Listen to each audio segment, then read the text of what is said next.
Most of the $500 he stole from Bruce Wayne goes towards his uniforms, and he's lucky to get 5 shirts, 2 pairs of pants, and a single blazer with Gotham Prep's logo stitched across the breast pocket out of it. The fabric isn't even that good, which annoys him more than it should. Rich people will pay top dollar for bottom barrel quality, apparently. He and Aunt May could make better quality uniforms with a sewing machine and a weekend. He uses the remainder of his cash at a second-hand shop to pick up more clothes and a few threadbare blankets, then visits a generic big box store to pick up a roll of tarp and the cheapest camp stove he can find, plus camping utensils. The sturdy kind that somehow manage to be 3 separate things at once. Room temperature peanut butter is starting to get stale and depressing as a meal. He portions out a fraction of what's left to buy a small pot and dry beans and rice. That essentially wipes out his bank account until the stipend deposit on Friday. He makes his squatter's hovel more palatable after that. The tarp is tacked into place in the corner near the bathroom, creating a small room beneath it. His sleeping bag and blankets are tucked inside it, with his backpack serving as a pillow. The beans and rice are kept inside the backpack to keep them out of reach of the mice that live in the walls of the firehouse. It takes him 2 days to get his living space in order. It's comfortable enough. The tarp traps in heat he would otherwise lose, the bag of rice inside his backpack makes a decent enough pillow, and the extra blankets help soften the otherwise rock-hard floor. Not bad. And then the second worst part of absolute poverty hits him, the absolute boredom and loneliness. As before, the boredom drives him to the rooftops. If he's going to be lonely, he can be lonely above the smog of the city, where the air doesn't taste like exhaust and sewer gas. And as before, Nightwing visits him. "Hey, Pete," Nightwing says, dropping down on the rooftop. He wanders over and leans against a rusted HVAC system. "Nice night, huh?" "Nice enough," Peter says, standing up from the ledge and walking over towards him. Nightwing always tenses when Peter wanders too near to it. "How's your patrol going?" Nightwing loses just a bit of tension to his shoulders as Peter walks away from the ledge. "It's been quiet tonight. I'm bored out of my mind." "Yeah, me too," Peter says. They sit in silence for a few minutes before Nightwing turns to him. "Hey, want to learn some parkour?" he asks. Peter grins. They start simple. Peter's balance is impeccable when he's not balancing himself on one hand. He takes to Nightwing's lessons like a fish to water, mastering the simpler concepts easily. By the end of it, he can jump and run over and along obstacles without losing speed. A pretty handy skill to learn for someone lacking their web shooters. Peter's speed almost always comes from his webs. Learning how to keep up that momentum when he's running is a good idea. By the end of it, he's exhausted. He hasn't had a workout like this since Titan, and it shows. Peter flops back against the HVAC system. "Hey, what's the weirdest thing you've fought as a superhero?" "Weirdest?" Nightwing squints into the air above Peter's head, frowning in thought. "If we're limiting it to the past year, probably the Killicorn." Peter looks at him, tilting his head. "A mutant gorilla unicorn with pink fur," Nightwing explains, sitting down beside him. "Trust me, it was an interesting fight." "I'm almost jealous. I just fight muggers and bike thieves," Peter says, amused. "You'd be better off running away and leaving that to me," Nightwing says. He's quiet for a moment, then tilts his head at Peter. "What brings you up here today? You seemed a little down." "I guess I'm a little homesick," Peter admits. "Not that it matters, I can't go home." Nightwing watches him, and Peter can all but hear the man weighing his words. "You can't go home?" "I'm not sure there's even a home for me to go home to," Peter amends. "Outside of Gotham, that is. At least not in this universe." Peter shakes his head. "Not that it matters, I'm here. I'll be here for a while, I just miss New York." Nightwing is silent for a few seconds. "What do you miss most about home?" "Right now?" Peter asks, thinking. His immediate answer, getting a hug from May and sleeping in my own bed, is a touch too honest. He's afraid if he admits that, he'll break down in tears, and that's the last thing he wants to do in front of Nightwing. "Delmar's sandwiches." "Yeah?" "Delmar ran this little bodega in my neighborhood. Best sandwiches in Queens. I'd get a number 5 after school, all smushed down flat, and eat it while wandering around the city," Peter says. God, he misses those sandwiches. It was just the right balance between meat, peppers, and oil. Barely any oil and vinegar, but a ton of peppers and meat. Nightwing tilts his head, amused. "Maybe I'll look him up the next time I'm in New York." "You should," Peter says. He stands up and stretches. I better go, I'm wiped. Good night, Peter. Later, Nightwing. The stipend deposits into his account that Friday, and unfortunately, it doesn't go as far as he'd hoped. It's enough for food for his higher metabolism, trips to a laundromat, and a few toiletries, but only barely. It becomes very clear that his budget margins will be razor thin for his stay in Gotham. He skips a meal or two to pick up some electronics. The best part about starving is that you can get used to it. That also happens to be the worst part, but whatever. He'll live. Rice and beans for every meal is starting to get boring anyway. He gets lucky and finds an electronics shop near the firehouse. He picks up a small solar panel, a soldering iron, wires, a charging cable, a battery pack and a rechargeable LED lamp. It's enough to give some light, but the battery is cheap and not efficient in the least. Even when he tightens his belt, skips a few meals, and shells out for a supposedly top-of-the-line battery, he's sorely disappointed. It lasts 4 hours, and sometimes not even then. It's better than nothing, though, and the light brightens his mood and makes the place look less dreary. Another week passes him by. He uses his stipend for an airtight bucket to keep his food inside. The bucket doubles as a stool, which he uses at the desk in the dilapidated office. Bored and terribly lonely, he takes apart the broken radio and begins to fix it. It's vintage, with smooth wood and chrome along the outside. The receiver inside is busted beyond repair, but that's an easy fix with his leftover electronics. It's actually soothing working on a project like this. It reminds him of the compound and Tony's lab, and the memory forms in his mind. Got a project for you, Underoos? Am I doomed to have that nickname forever? Yes. Project time, build me a radio. Seriously? Seriously? I want to see how your brain works before I give you access to all the highly advanced lab tools. Okay. I'm going old school with it. You're going old school on a project in a futurist's workshop? Yes. This is because I called you Underoos, isn't it? Also, yes. The memory is a familiar one. It's the first step Tony took to really become Peter's mentor, and the first time they found true common ground between them. Tony had been nervous and unsure but encouraging. When he realized Peter had some talent in engineering, that his web shooters weren't just some lucky fluke, he fully came into his element. The nervousness disappeared, and the tips and tricks of the trade came out in full force. They spent hours on that radio. Not because it was a difficult task, but because they would both be sidetracked by conversation and the different tricks they used in their own separate processes. Peter had given him that radio at the end of the day, and Tony had kept it on his desk in the lab. It's probably still there, gathering dust. Peter sinks into the memory with ease. It seems clearer than usual, sharper, and he's pretty sure Dr. Strange, Sam Wilson, Bucky Barnes, and other various people weren't there at the time. They crowd the edges of the memory, some watching curiously, others facing away as if to give him privacy. It's hard to focus on them, so he doesn't bother trying. He finishes with the radio by sunset, snapping out of his work groove, and leans back to look over the result. What had been a scratched, broken mess is now an Art Deco-style radio with the word Stark across the front of it. He turns it on, and the Stark lights up, flickering in time with the static. He fiddles with the dial and finds an oldies station that seems to switch between genres at will. One moment, it's 80s pop. The next, it's 90s rock. And at one point, it switches straight to 40s big band music.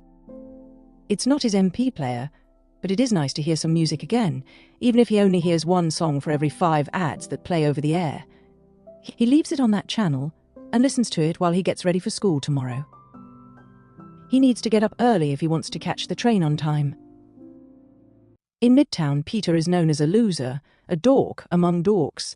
His clothes are unfashionable at best, his movements awkward, and he carries a reputation for being a flake. Still, he can blend into a crowd among his fellow students, and no one gives him a second look or thought. In Gotham Prep, he sticks out like a sore thumb. Sure, there's a uniform, but that just means flashes of wealth shift to the quality of fabric for the uniform, then jewelry then.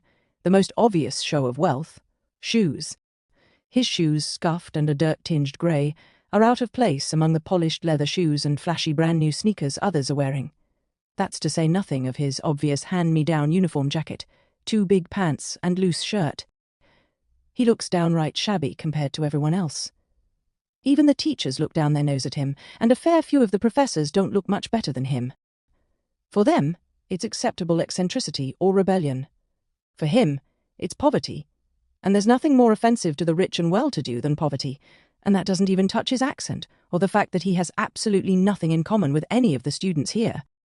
He's the weird poor kid with a low-class accent, wandering around halls full of people discussing what they should name their third yacht.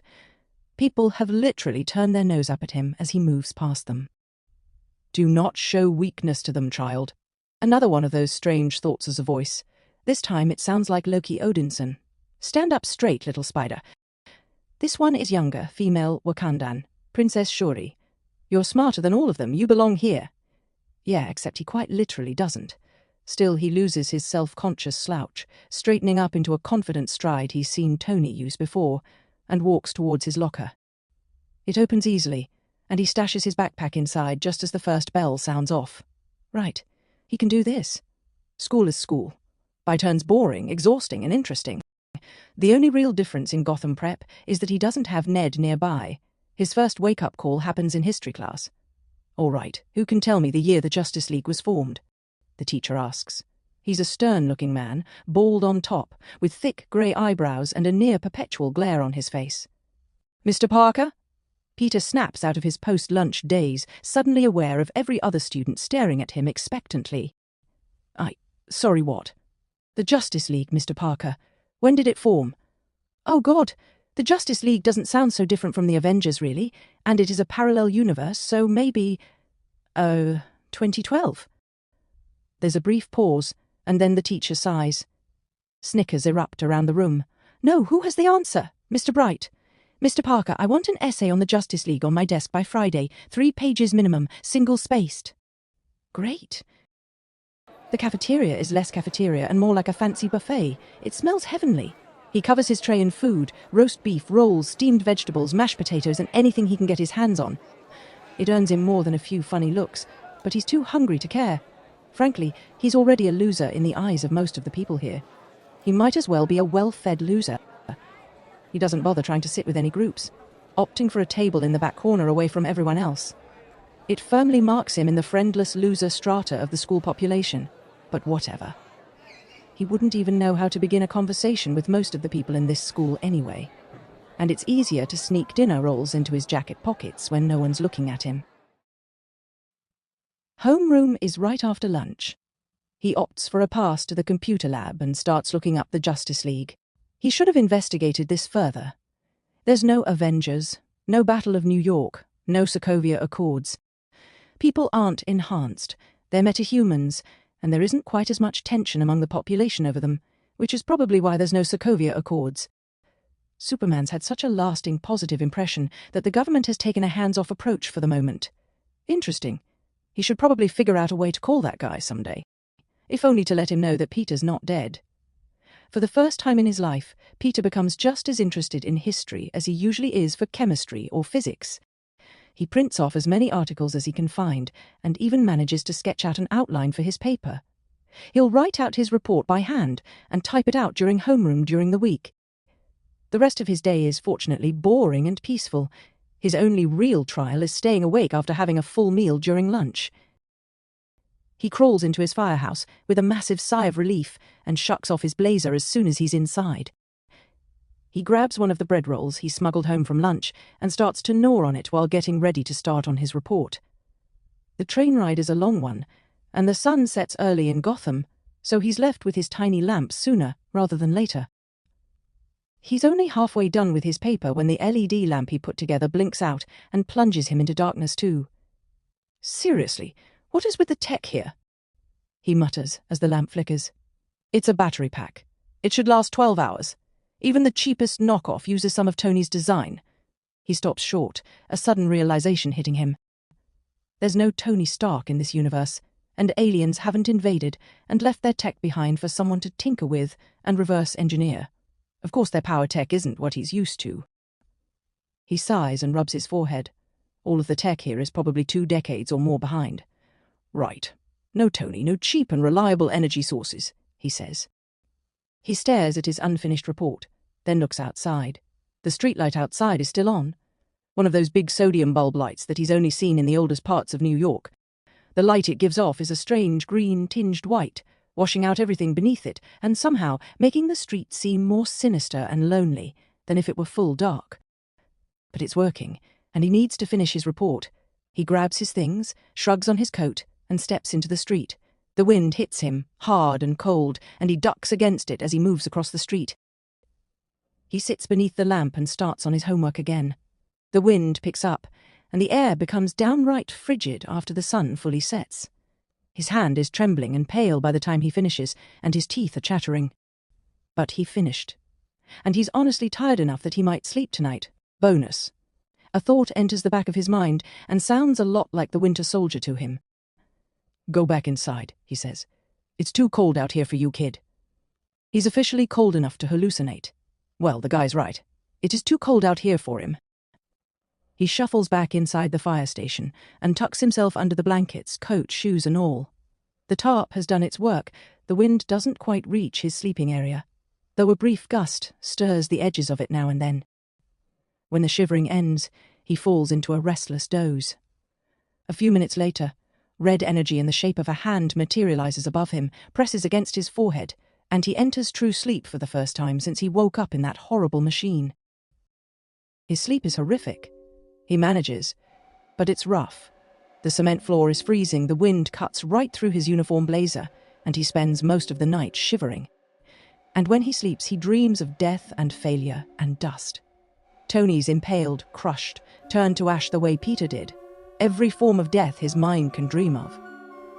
Sometimes Thanos stabs Peter. Sometimes the Guardians, sometimes Aunt May or Ned, or at one point he sees Star-Lord crushed by rocks from the moon Thanos threw at Tony.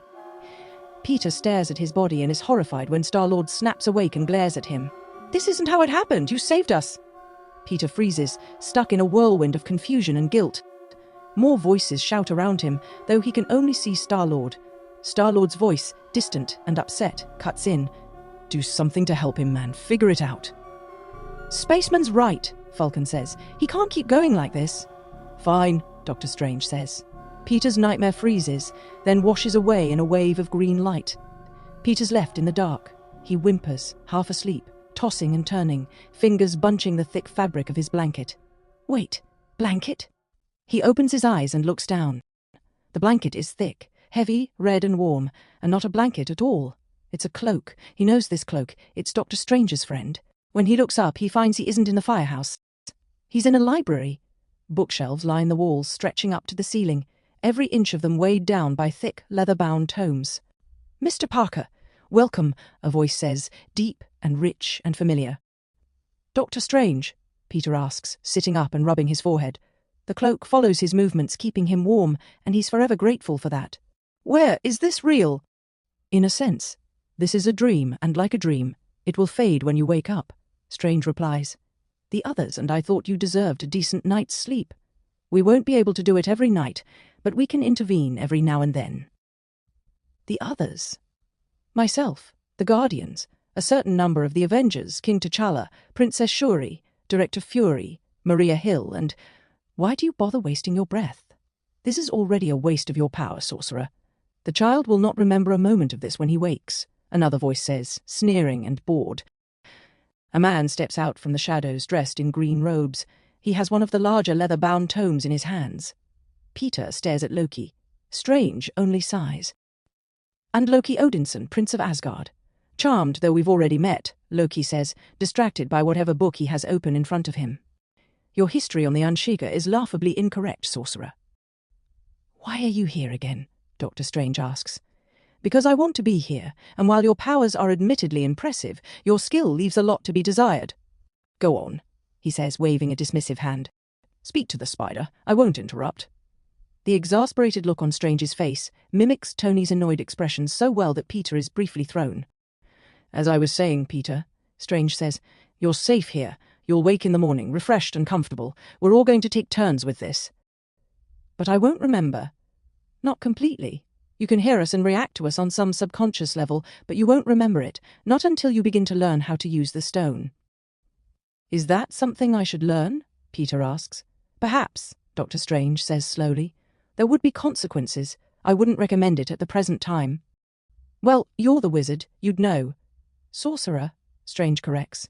"At any rate, you're safe." You're warm. You will wake rested. Until then, your dreams will seem much more lucid than normal.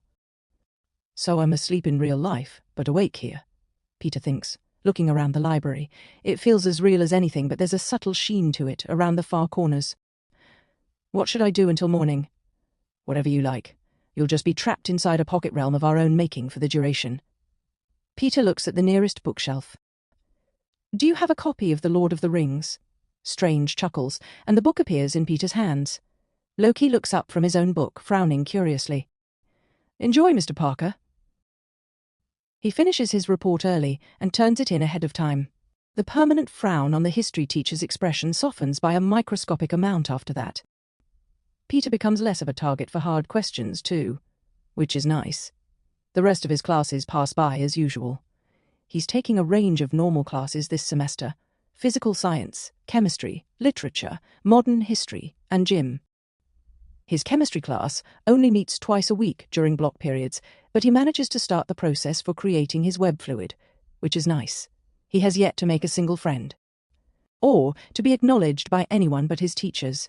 That isn't surprising. His only real friend in Gotham is a guy in tights that leaps off of buildings for fun, who would also probably take him to jail if he knew Peter was a thief. School does lend a sort of stability to his life that he needs, so he can't complain too much. The stipend deposits at the end of the week. Peter could go get a decent dinner somewhere, or more electronics to toy with, but riding the train and walking several blocks from the subway to the school has worn him out. It's also after dark, and muggers always become braver when the sun sets.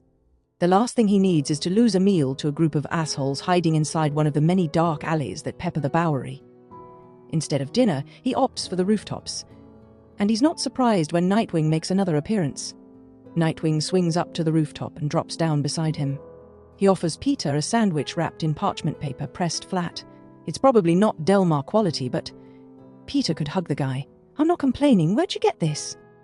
I made it, Nightwing says easily, pulling out his own sandwich. The sky's clear enough that we might see stars tonight. Oracle says there's a meteor shower that's supposed to start soon.